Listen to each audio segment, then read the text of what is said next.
दरम्यान महाराष्ट्रातील 24 नगरपरिषद आणि नगरपंचायतींसाठी काल मतदान झालं आणि या मतदानावेळी काही नगरपरिषदांमध्ये पैसे वाटप आणि बोगस मतदारांवरून चांगलाच गोंधळ झाल्याचं पाहायला मिळालं। पाहूयात।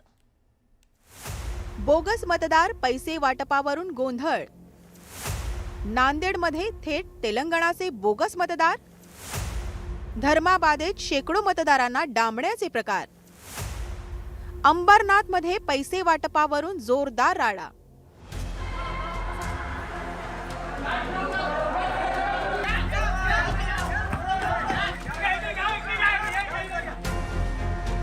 कोर्टाच्या निर्णयानुसार शनिवारी राज्यातील 24 नगरपरिषदा आणि नगरपंचायतींसाठी मतदान प्रक्रिया पार पडली।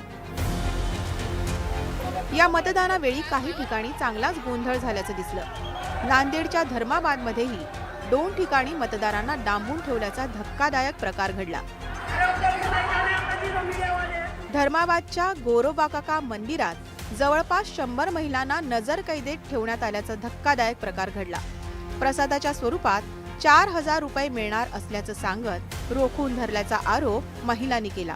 पैसे देतो म्हणजे होते का बशीचे, तर आम्हाला म्हणले का आम्हाला रात्री येतो म्हणले होते, आम्हाला रात्री आमच्याकडे आले नाही का, आम्ही त्याला म्हणल्या तुम्ही कसं का आले नाहीत म्हणून, तर त्यानं म्हणले का तुमच्या समाजाकडे तुमचे पैसे दिलेले आहेत का, आमच्याकडे नाहीत। मग ते समाजवाले रात्री सकाळी 10 वाजेपर्यंत येणार आहेत। अजून सकाळी मी विचारलं त्याला कसं काल नाहीत म्हणून, तर त्यानं म्हणलेत की तुमचे पैसे अजून सकाळी 10 वाजेपर्यंत बसवलं कोणी तुम्हाला? आम्हाला कबशीवाल्यामुळं आम्ही पैशामुळं आम्हाला पैसे पाहिजेत म्हणून आम्हाला मतदान टाकायचं होतं। 7 पासून इथंच बसल्या।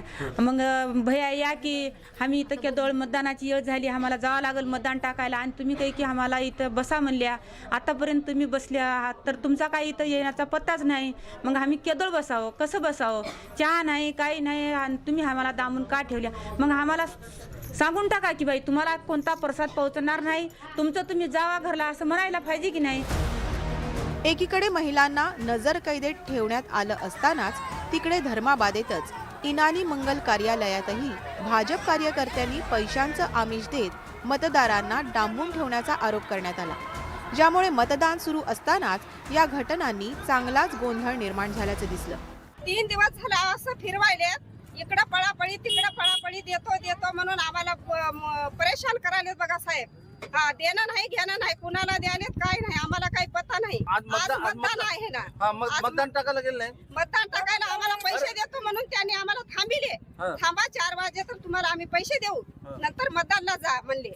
मग आम्हाला द्यायचा प्रयत्न केले, देता ते पळून गेले बघा, आम्हाला दिले नाही तर आम्हाला परेशान करायलेत ते लोक। एकीकडे मतदारांना डांबून ठेवलं जात असतानाच काही तेलंगणातील मतदार येऊन बोगस मतदान करत असल्याचा आरोप केला गेला। अशाच बोगस मतदान केल्याच्या आरोपातून एक महिला आणि एका पुरुषाला जमावाकडून चोप दिला गेला।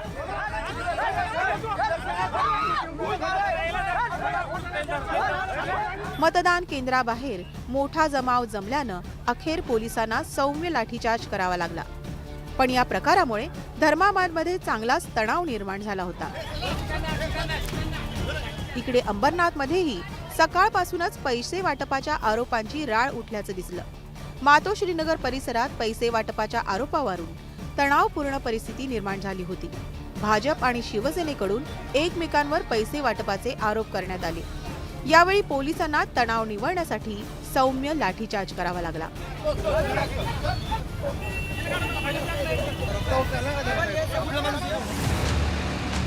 त्याचवेळी काँग्रेस आणि भाजपनं भिवंडीहून 200 संशयित महिला या बोगस मतदान करण्यासाठी आल्याचा गंभीर आरोप केल्यानं खळबळ माजली। या महिला एका मोठ्या राजकीय नेत्याच्या मदतीनं बोगस मतदानासाठी आणल्याचा आरोप केला गेला। हा आरोप शिंदेच्या शिवसेनेच्या पदाधिकाऱ्यांनी फेटाळला। आम्हाला दुपारी ही माहिती मिळाली होती का भिवंडीवरून महिला आलेल्या 3 बस भरून, त्यानंतर दुसऱ्या रात्री 12ला 3 बस भरून आल्या आणि इथे काही लग्न नाही, काही कुठला ऑर्डर नाही आहे, कुठलं बुकिंग नव्हतं। त्या महिला रात्री लाईट न लावता कशा झोपू शकतात आणि त्यांना जर वराडी होते तर कोणी दाखवेल, वराडी असेल त्याला हळद लागलेली असेल, त्यांचं वधू किंवा वर दाखवला असता आणि प्रश्न मिटला असता। ते म्हणतील आयडी, मग त्यांची आयडी बोलवा आणि आपल्या नगरपालिकेच्या बुकमध्ये त्यांची आयडी असणारच। इकडे अंबरनाथच्या पालेगाव परिसरातील जेपी हार्मोनियम सोसायटीत पैसे वाटप केला जात असल्याचा आरोप राष्ट्रवादी अजित पवार गटाच्या कार्यकर्त्यांनी केला। यानंतर भरारी पथकाने येऊन हे पैसे ताब्यात घेत चौकशी सुरू केल्याचं दिसलं. तर मी बघितलं इथे खूप गर्दी आणि गोंधळ चालू होता. तर मला कळलं की बीजेपीचे हे शिर्के आणि ठुबे इथे पैसे वाटण्यासाठी आले होते. तर मी त्यांना काही न बोलता मी बाजूला इथे उभी असताना त्यांचे अजय पाटील आणि रवी पाटील यांची काही माणसं, सचिन पाटील, तुषार रोकडे, तुषार पाटील, अक्षय पाटील हे सगळे आले असता मी सचिन पाटीलला विचारलं की चांगल्या पद्धतीने तुम्ही मतं घ्यायची ना, हे पैसे वाटून तुम्ही का असं करताय? तर सचिन पाटील माझ्या अंगावर धावून आला आणि मला बोलतो तू कोण विचारणारी? म्हटलं मी ह्या बिल्डिंगचे रहिवासी आहे, त्याच्यामुळे मला हा प्रश्न विचारण्याचा हक्क आहे. अहिल्यानगरच्या कोपरगावामध्येही एसजी महाविद्यालयातील मतदान केंद्रावर काही काळ तणावाचं वातावरण निर्माण झालं होतं. यावेळी भाजप आणि राष्ट्रवादीच्या उमेदवारांमध्येही बाचाबाची झाल्यानं गोंधळ निर्माण झाला होता. पोलिसांनी हस्तक्षेप करत दोन्ही गटाच्या कार्यकर्त्यांना मतदान केंद्रापासून दूर नेल्यानं वाद टळला. डुप्लिकेट मतदान करून घेतलं साहेबांनी, त्याला घड्याला करत होते त्यांनी, कमळाचे फक्त दाबले त्यांनी.